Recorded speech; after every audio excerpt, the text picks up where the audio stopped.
The story of Adam, the first human, resonates across cultures and continents. He is the primordial man, the archetype from which all humanity descends, a figure imbued with profound symbolic significance. Though the details of his tale might differ, the core narrative, with its emphasis on creation, responsibility, and the consequences of choice, speaks to universal truths about the human condition. Adam's story, in its various forms, is not merely a quaint fable from a bygone era. It is a profound meditation on the nature of humanity, our place in the cosmos, and our relationship with the divine. The enduring power of the Adam myth lies in its ability to connect with something deep within the human psyche.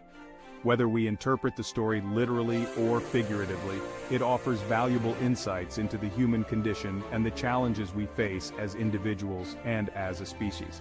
By understanding the universal themes present in the Adam narrative, we can gain a deeper appreciation for the richness and diversity of human culture, while recognizing the fundamental unity that binds us all. A common thread that runs through virtually all versions of the Adam story is the idea of divine creation. Adam is not a product of random chance or natural selection, but is brought into being through a deliberate act of creation. This act often involves shaping Adam from the earth or breathing life into an inanimate form, highlighting the intimate connection between humanity and the natural world.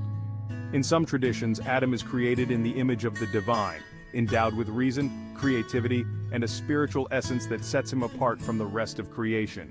The manner in which Adam is created often reveals much about the specific worldview of the culture from which the story originates. For example, in the Hebrew Bible, Adam is formed from the dust of the earth and receives the breath of life from God, emphasizing the divine spark within humanity.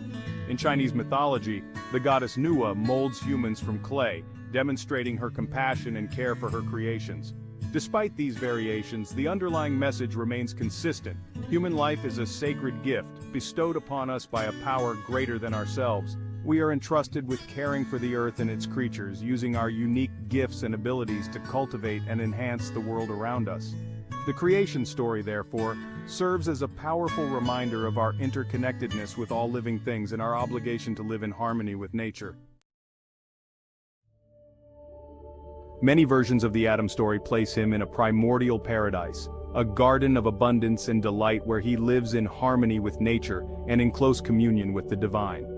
This garden represents a state of innocence and purity, a time before the knowledge of good and evil, before suffering and death entered the world. It is a place of perfect balance where human needs are met effortlessly, and where life is lived in accordance with divine will. This idyllic existence, however, is not destined to last.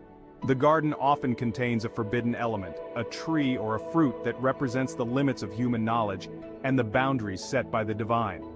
Adam is warned not to partake of this forbidden element, lest he upset the delicate balance of paradise and bring suffering upon himself and his descendants.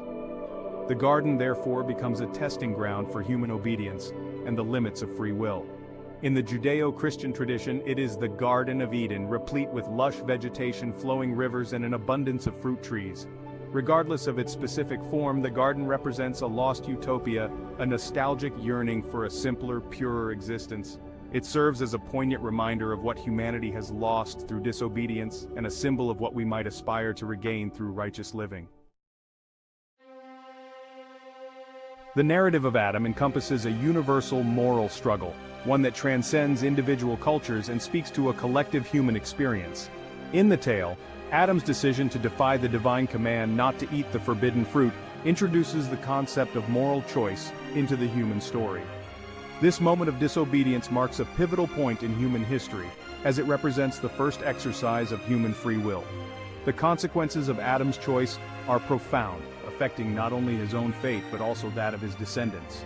It sets the stage for the ongoing human struggle between good and evil, between compliance and rebellion. This struggle mirrors the daily decisions we face, where our choices determine our path and shape our character. Through Adam's story, we are invited to reflect on our own choices and the kind of legacy we wish to leave behind.